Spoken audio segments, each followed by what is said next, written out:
The official story of the Vietnam War is often framed as a conflict misunderstood by the public, mismanaged by politicians, and misreported by journalists. But that framing assumes there was ever a coherent story to misunderstand. What veterans stayed silent about wasn't just the violence or the trauma.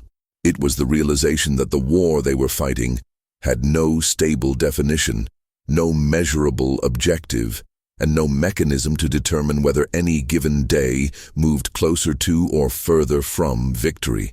The silence wasn't about protecting secrets. It was about the impossibility of explaining a war that had stopped making sense to the people fighting it long before it stopped making sense to anyone else. In early 1965, when the first Marines landed at Da Nang, the mission was defensive: protect the airbase, secure the perimeter. But within weeks, the perimeter expanded. Then the mission changed. Then the rules of engagement shifted. Then the enemy changed. Then the definition of the enemy changed. And none of this was announced or clarified.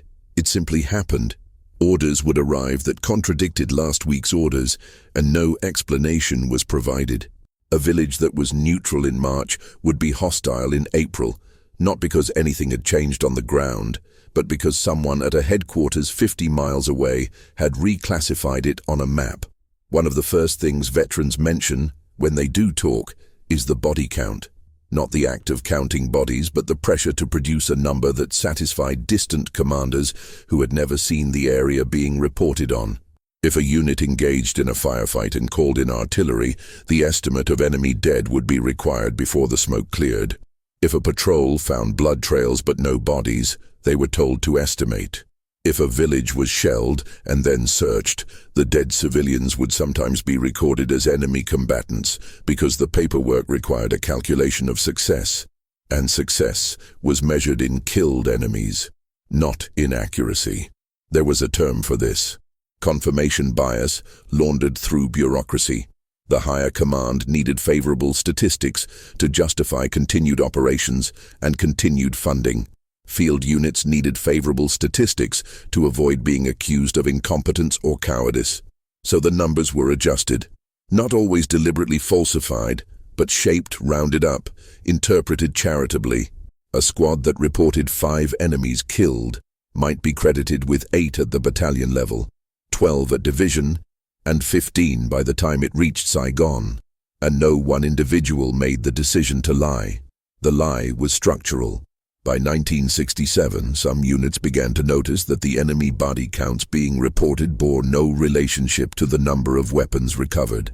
If a firefight supposedly killed 20 Viet Cong, but only 3 rifles were found, the discrepancy was explained by saying the enemy had retrieved their weapons before retreating. This explanation was accepted every time. It had to be, because questioning it would mean questioning the entire metric by which the war was being evaluated. And if body counts were unreliable, then there was no other metric. There was no territory being permanently held. There were no front lines advancing. There was only the number of bodies, and if that number was wrong, then nothing could be measured. Some veterans talk about free fire zones, but not in the way the term suggests. A free fire zone was supposed to be an area declared hostile, where anyone remaining was assumed to be an enemy combatant. In practice, free fire zones were often declared retroactively. A village would be bombed or shelled, and afterward, the area would be classified as a free fire zone in the after-action report, which made the civilian casualties statistically invisible. They had been in a free fire zone, so they were not civilians. The classification changed the past. There were villages that became free fire zones because a single sniper had fired from the area. There were villages that became free fire zones because they were near a trail used by enemy forces. There were villages that became free fire zones because a helicopter pilot saw people running, which was interpreted as evasion, which implied guilt. And once an area was declared a free fire zone, it would remain one indefinitely because there was no process for reversing the designation. The map would show it as hostile forever, even if the people who lived there had returned, even if they had never been hostile in the first place. The veterans who stayed silent about free fire zones weren't protecting war crimes. They were trying to explain that the category itself was incoherent, and that incoherence had been normalized to the point where it didn't register as unusual. You could be told to avoid civilian casualties in one briefing and told that everyone in a certain area was a legitimate target in the next briefing, and no one would acknowledge the contradiction. You were expected to navigate it yourself. Another thing veterans don't talk about often is the drug use. Not because it was hidden, but because it was ubiquitous and functionally tolerated. By 1969, marijuana was so common in rear areas that the smell was part of the ambient environment. Heroin became widely available in 1970. The official response was periodic crackdowns that were vigorous in rhetoric and ineffective in practice. Commanders knew, medical officers knew, everyone knew. But addressing it systematically would have required acknowledging that morale had collapsed, and acknowledging that would have required explaining why, and there was no explanation that didn't implicate the war itself. Some units had informal agreements. You didn't use before a patrol. You didn't use before guard duty. But in the rear, you did what you needed to do to manage the fear and the boredom and the certainty that your presence in Vietnam served no purpose you could articulate. The drug use wasn't rebellion. It was accommodation. It was what happened when young men were placed in a situation that demanded constant alertness, but offered no meaningful objective to be alert for. The psychological effect of this was not dramatic. It was gradual. Veterans describe it as a slow separation from the idea that anything they did mattered. You could perform your duties competently, follow every order, survive every patrol, and still have no idea whether you were contributing to any larger goal. The phrase that comes up often is mission accomplished, but no mission was ever defined clearly enough to be accomplished. You secured a hill, then abandoned it. You cleared a village, then left it. You killed enemies who were replaced by identical enemies the next week. The war had no narrative progression. It was cyclical, and the cycle had no exit. One of the most disorienting aspects of the war, according to those who fought it, was the rotation system. Soldiers served a one-year tour, which meant units had no continuity. Every few weeks, experienced men would leave and new men would arrive, and the new men would have to learn everything the hard way because there was no institutional memory. Lessons were relearned and re-forgotten constantly. A unit might develop a technique for clearing a certain kind of terrain, but within 6 months, everyone who knew that technique would be gone, and the new men would have to figure it out again, and some of them would die while figuring it out. This also meant there was no collective experience of the war. Each soldier experienced a one-year war that bore little resemblance to the one-year war experienced by the man who arrived 6 months earlier. The enemy changed. The tactics changed. The areas of operation changed. Even the rules of engagement changed. So when veterans came home and tried to talk to each other, they often discovered they had fought in wars that were only nominally the same. The rotation system also created a psychological phenomenon that veterans rarely discuss directly, but imply constantly. As your tour progressed, you became increasingly focused on surviving until your rotation date, and increasingly detached from anything that didn't directly affect your survival. New guys were a liability because they made mistakes. The war itself became irrelevant. Your only mission was to reach your departure date. This was rational. It was also corrosive. It meant that by the time a soldier had enough experience to be effective, he had also lost any investment in the collective effort. He was marking time. There were men who extended their tours, and other soldiers viewed them with suspicion. Why would you stay? The official reason was usually money or a desire to serve. The unspoken reason sometimes was that the war had become the only environment where they functioned. The structure, however incoherent, was still structure. The danger, however arbitrary, was still clarifying. Going home meant reintegrating into a society that had no framework for understanding what they had experienced, and some men chose the war instead. Another silence surrounds the question of what soldiers were told about why they were in Vietnam. The answer is they were told almost nothing, or they were told things that contradicted each other, or they were told things that were obviously false. Some were told they were stopping communism from spreading to Hawaii. Some were told they were protecting democracy, even though South Vietnam was not a democracy. Some were told they were avenging American deaths, even though the American deaths were caused by the war they were now joining. The explanations were not designed to be believed. They were designed to fill the space where an explanation should be. Most soldiers stopped asking. They developed a working theory that the war existed because it existed, and that their job was to survive it, not to understand it. This was reinforced by the behavior of officers, who also did not seem to know why the war was being fought, and who focused instead on procedural compliance. Did you file the report? Did you follow the order? Did you salute? The emphasis was always on form, never on purpose. There were operations that veterans describe as transparent absurdities. A unit would be sent to take a hill that had no strategic value, at significant cost in lives, and then ordered to abandon the hill immediately after taking it. When soldiers asked why, they were told the operation had been a success because the hill had been taken. The fact that it was no longer held was irrelevant to the success metric. The action itself was the objective. This happened multiple times. The same hills were taken and abandoned and retaken. Hamburger Hill is the famous example, but it was not unusual. It was typical. Some veterans talk about the civilians, but carefully. They describe villages where everyone was polite and no one was trustworthy. They describe children who might be scouting for the enemy, or might just be children. They describe women who might be carrying grenades, or might just be carrying rice. The uncertainty was constant, and it was paralyzing. You could not treat everyone as an enemy without becoming something unrecognizable. You could not treat everyone as a civilian without dying. So you developed heuristics. You made guesses, and sometimes your guesses were wrong, and someone died who should not have died, and you carried that. The Viet Cong and North Vietnamese forces understood this. They understood that ambiguity was a weapon. They operated in civilian clothes. They hid weapons in civilian areas. They used children as couriers. They fired from villages and then disappeared into the population. This was effective. It meant every American patrol was walking through a landscape where threat and innocence were indistinguishable, and where any mistake could be fatal or criminal or both.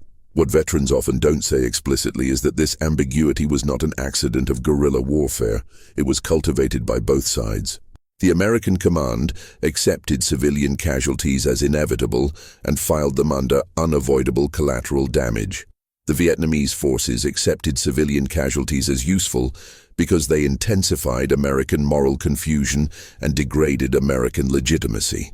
The civilians themselves were caught between two forces that had both decided the civilians were expendable. There were programs designed to address this. The Strategic Hamlet Program, the Phoenix Program, Civic Action Initiatives, all of them failed or backfired.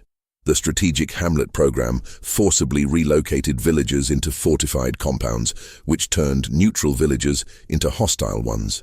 The Phoenix Program was supposed to dismantle Viet Cong infrastructure through targeted arrests and intelligence operations, but it became an assassination program with quotas, and the quotas incentivized killing people whether or not they were actually Viet Cong.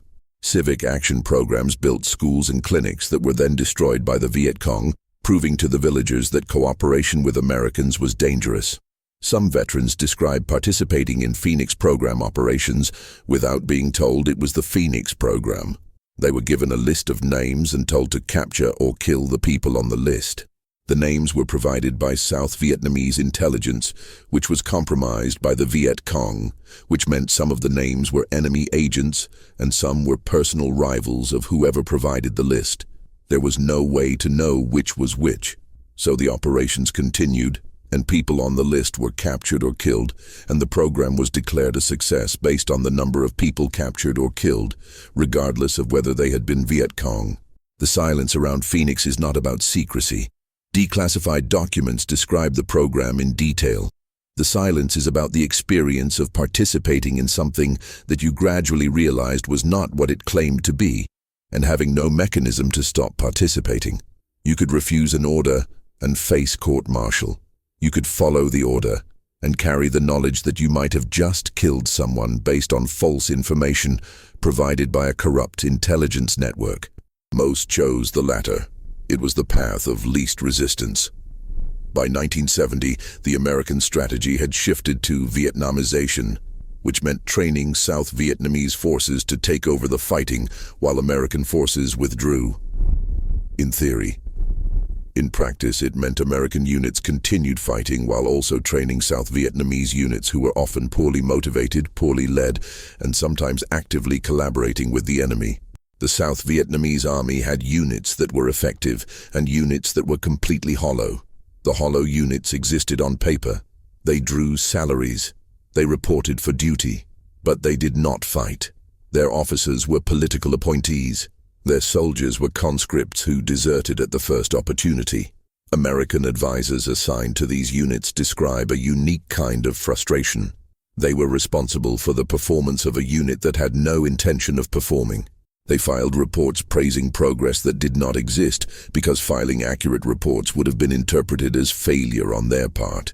The entire advisory effort was a performance designed to create the impression that Vietnamization was succeeding, so that American withdrawal could proceed on schedule regardless of whether the South Vietnamese were actually ready. Some American combat units in this period began to frag their own officers. Fragging refers to killing or attempting to kill a superior officer, usually with a fragmentation grenade, hence the term. It happened when an officer was perceived as reckless, or when an officer ordered a mission that the men considered pointless and dangerous. The enlisted men would discuss it, take a vote, and then someone would roll a grenade into the officer's tent. Sometimes the officer survived, sometimes he didn't. Sometimes the threat alone was enough to make the officer reconsider the order. Fragging represents the complete collapse of unit cohesion and morale. It represents a situation where soldiers believed their own officers were more dangerous to them than the enemy. Official records document dozens of fragging incidents. The actual number was certainly higher because many incidents were disguised as accidents or attributed to enemy action. And many potential fraggings were forestalled when officers, hearing rumors, quietly abandoned missions or requested transfers. The officers most likely to be fragged were not the cruel ones. They were the ambitious ones, the ones who volunteered their unit for dangerous operations to enhance their own career prospects, the ones who interpreted orders aggressively to impress higher command. The men understood that their lives were being traded for an officer's efficiency report, and sometimes they refused the trade. What makes this especially dark is that the officers were also trapped. They were being evaluated on metrics that rewarded aggression and initiative. An officer who avoided unnecessary risk was an officer who would be passed over for promotion. An officer who prioritized his men's lives over his career was an officer who would be sidelined. The incentive structure required officers to treat their men as expendable. And when the men resisted, the officers had no institutional support. They were on their own. Drug use among officers was less visible but not uncommon. Alcohol was the drug of choice in the officer corps, and it was consumed in quantities that would be considered alarming in any other context. There were officers who were functional alcoholics, who drank themselves to sleep every night and woke up and performed their duties and drank again. There were briefings where everyone in the room was slightly drunk. There were decisions made under the influence that got people killed, and none of this was addressed because addressing it would mean acknowledging that the stress of managing an unwinnable war was breaking the people tasked with managing it. The rear areas, the bases and supply depots and headquarters far from combat, developed their own culture. It was a culture of absurd bureaucracy and petty enforcement of meaningless rules. Soldiers who had survived months in the field would rotate to the rear and be immediately confronted with inspections and uniform regulations and officers who cared intensely about whether your boots were shined. The disconnect was so extreme that it felt like two different wars. In the field, nothing mattered except survival. In the rear, nothing mattered except procedure. Some veterans described the rear with more bitterness than they described combat. In combat, the stakes were clear. In the rear, you were surrounded by people whose primary concern was maintaining their own comfort and advancing their own careers, and who treated the war as an administrative problem. These were the people writing the reports that misrepresented what was happening in the field. These were the people who never saw the villages or the bodies or the children, but who made the decisions about free fire zones and body count quotas and operational priorities. There was a term that soldiers used, REMF, rear echelon motherfucker. It referred to anyone who worked in the rear and who acted as though their paperwork was equivalent to combat. The term was used with contempt, but also with envy, because working in the rear meant you were safe. The contempt was for the pretense that safety and danger were morally equivalent contributions to the war effort. The mail was one of the few connections soldiers had to the world outside the war, and the mail was often devastating. Letters would arrive describing protests, describing a country that had turned against the war, describing friends and family who no longer understood why anyone would still be in Vietnam. Some soldiers received Dear John letters from girlfriends or wives who had moved on. Some received letters from parents begging them to find a way to come home. Some stopped receiving letters at all. The soldiers who received hate mail describe it as particularly disorienting. These were letters from strangers calling them baby killers, calling them war criminals, telling them they deserved to die. The letters came from Americans. They came from people who had no idea what the soldiers were experiencing, but had decided the soldiers were the problem. And the soldiers could not respond, because what could they say? That they didn't choose to be there, that they were following orders, that the situation was more complicated than the letter writers understood. All of that was true, and none of it mattered. By 1971, some units had effectively stopped fighting. They would go on patrols, but they would avoid contact. If they encountered the enemy, they would call in air support rather than engage directly. If they were ordered to take a position, they would approach it slowly and noisily, giving the enemy time to leave so that the position could be taken without a fight. This was called sandbagging. It was rational. The war was ending. Everyone knew it was ending. Getting killed in a war that was ending felt even more pointless than getting killed in a war that might be won. The problem was that the war was not ending quickly. The withdrawal was gradual. Troops were drawn down in increments. The last American combat units did not leave until 1973, and even then advisors and support personnel remained. So there were soldiers fighting and dying in 1972 for a cause that had been officially abandoned, in a war that had been politically lost under a strategy that no one believed in. They knew this. Their commanders knew this. Everyone knew this. And the war continued. Some veterans talk about the moment they realized the war was unwinnable, and it was rarely a dramatic moment. It was usually a quiet realization that came from seeing the same things happen over and over. You would clear an area, and the enemy would return. You would train a South Vietnamese unit, and they would collapse at the first real engagement. You would pacify a village, and the Viet Cong would re-infiltrate. The patterns were clear. The outcome was inevitable. And yet the orders kept coming. The leadership at the highest levels knew this too.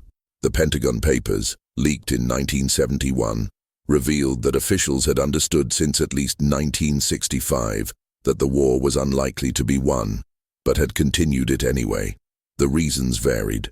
Fear of appearing weak, fear of a domestic political backlash, fear of abandoning an ally. But the result was the same. Soldiers were sent to fight and die in a war their own leaders knew was lost.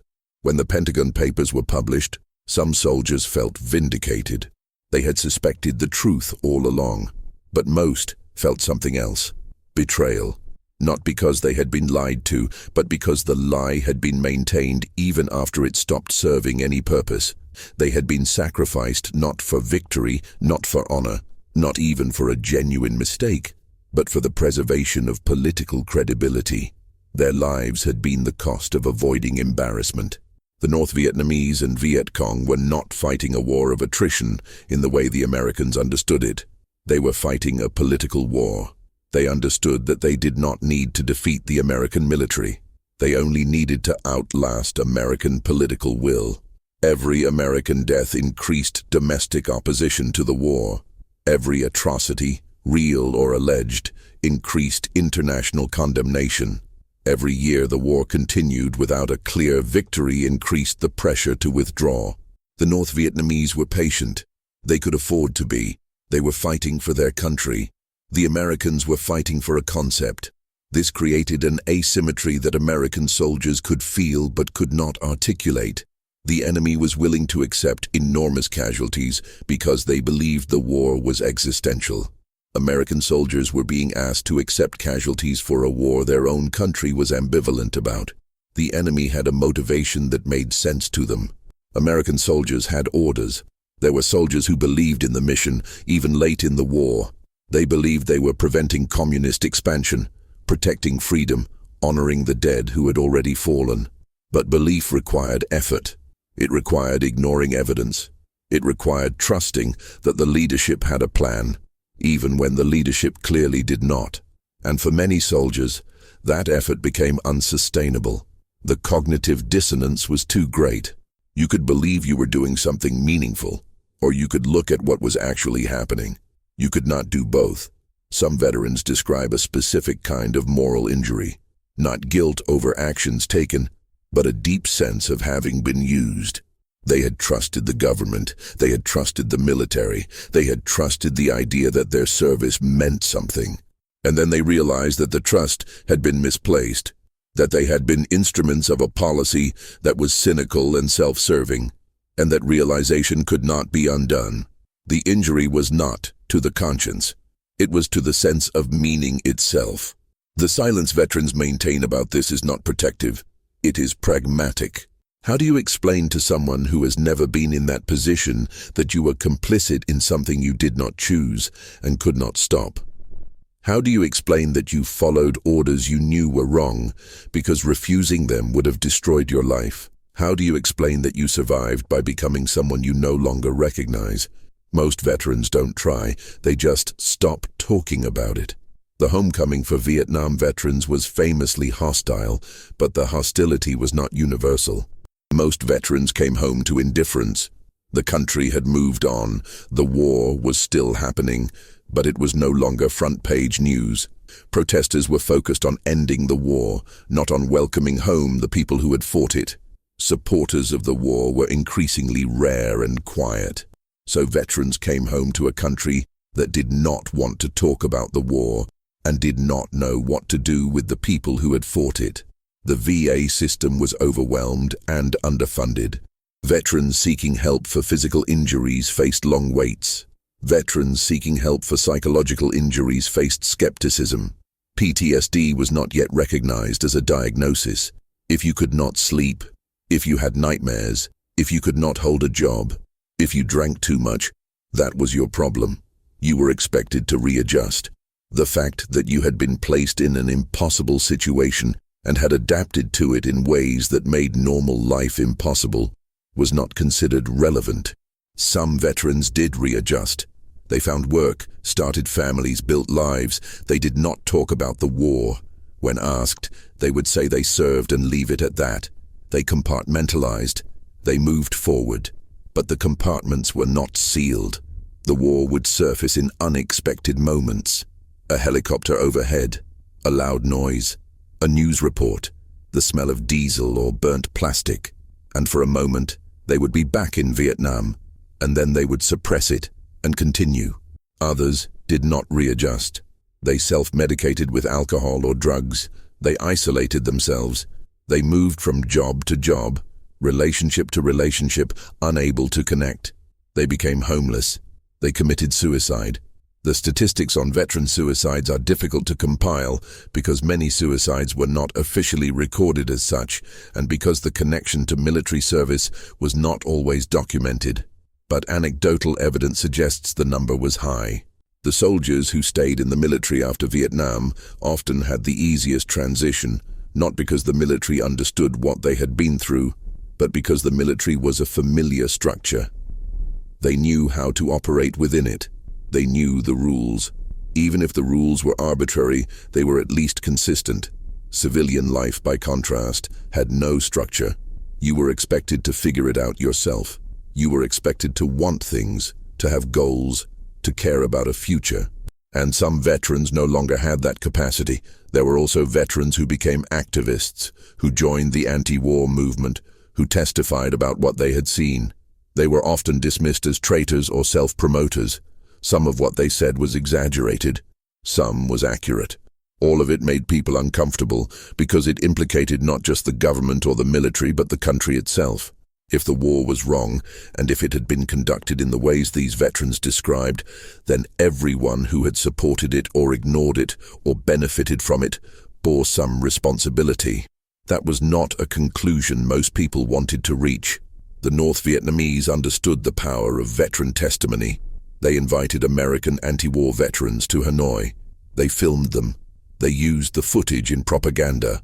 This discredited the veterans in the eyes of many Americans, who saw them as dupes or collaborators. But the veterans who went were not dupes.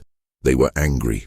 They had concluded that the war was immoral, and that the only way to stop it was to delegitimize it. And if that meant cooperating with the enemy, they were willing to do it. Whether that was brave or treasonous depends on whether you believe the war should have been stopped. The South Vietnamese who had allied with the Americans were abandoned when the U.S. withdrew. Some were evacuated in the final chaotic days of April 1975. Most were not. They were left to face the North Vietnamese, who treated collaboration with the Americans as a serious crime. People were sent to re-education camps, which were prison camps by another name. Some were imprisoned for years. Some died in the camps.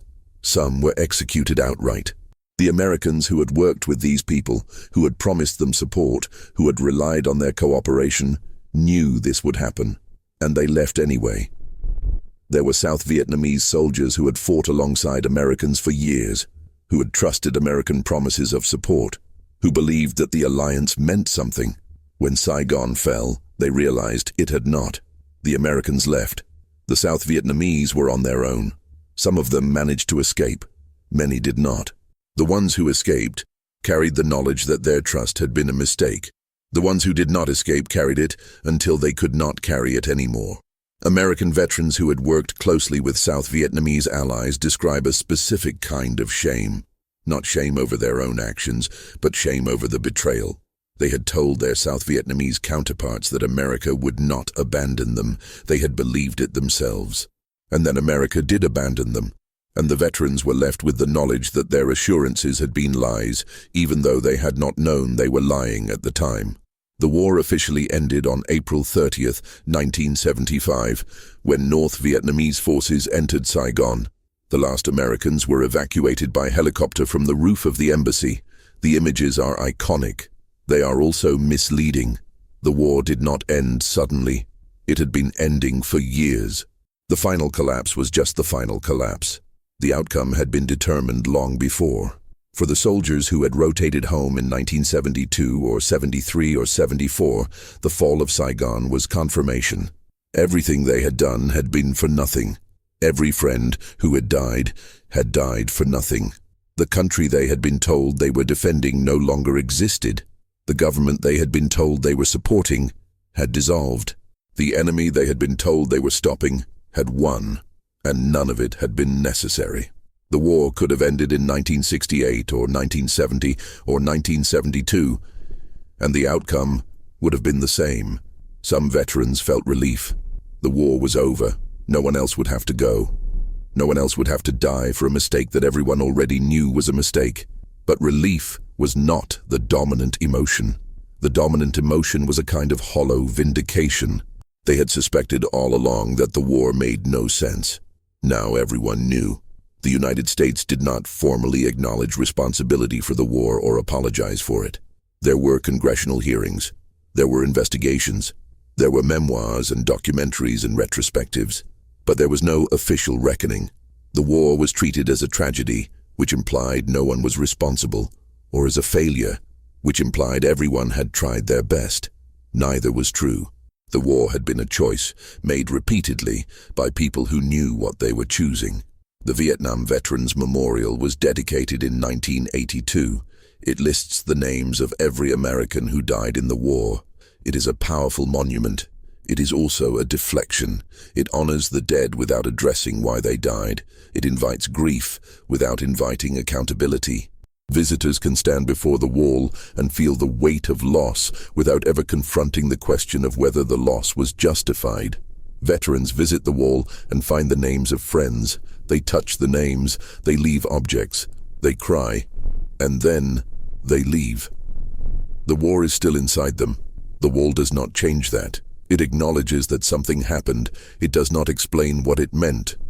The children of Vietnam veterans often describe growing up with a father who was present but absent, physically there, but emotionally inaccessible. The war had taken something from him, and he could not or would not talk about what it was. So the children grew up with silence, and they interpreted the silence in their own ways. Some thought their father was strong. Some thought he was broken. Some thought he was angry. All of them were right. The military learned lessons from Vietnam, but not the lessons veterans might have hoped. The military learned to manage media coverage more carefully. It learned to avoid protracted ground wars without clear objectives. It learned to frame conflicts in ways that minimized domestic opposition. But it did not learn to question the fundamental assumptions that had led to Vietnam in the first place. It did not learn to say no. Decades later, veterans of Iraq and Afghanistan would describe experiences that echoed Vietnam: unclear missions, shifting objectives, unreliable allies, metrics that measured activity instead of progress, the realization that the war they were fighting was not the war being described back home, the sense that their sacrifices were being spent on something that did not justify the cost. History did not repeat, but it rhymed. The veterans of Vietnam who are still alive are old now. They are in their 70s and 80s. They are dying. And as they die, the lived experience of the war dies with them. What remains are the records, the statistics, the official histories. These are accurate in their way, but they are incomplete. They describe what happened, but not what it felt like. They document the decisions, but not the confusion. They count the dead, but they do not capture the disintegration of meaning that made the deaths possible. Some veterans have started talking in recent years, not to set the record straight, because the record cannot be straightened, but because they want someone to know. They want someone to understand that the war was not a series of mistakes. It was a system that produced mistakes continuously and that could not correct itself, because correction would have required admitting that the entire enterprise was flawed. They want someone to understand that they were part of that system, not because they were evil, but because they were young and they trusted the wrong people. The question that haunts many veterans is not whether they did the right thing. They know they did not. The question is whether they could have done anything else. And the answer for most of them is no. They could have refused and been punished. They could have resisted and been destroyed. Or they could have complied and carried the weight. Most chose the weight. It was the only choice that allowed them to survive. The war in Vietnam continued in various forms long after the Americans left. The Cambodian genocide, the Vietnamese invasion of Cambodia, the Chinese invasion of Vietnam, the refugee crisis, the unexploded ordnance that still kills farmers and children, the Agent Orange that still causes birth defects. The war did not end in 1975. It just stopped involving Americans. In 1995, the United States normalized diplomatic relations with Vietnam. American companies began investing in Vietnam. Tourists began visiting. The war became history. But for the people who fought it, it remained present. It remained the thing that divided their lives into before and after. It remained the thing they could not fully explain to anyone who had not been there. On April 29, 1975, the day before Saigon fell, there were still American military personnel in Vietnam filing reports, conducting operations, following procedures, as though the war had not already been lost.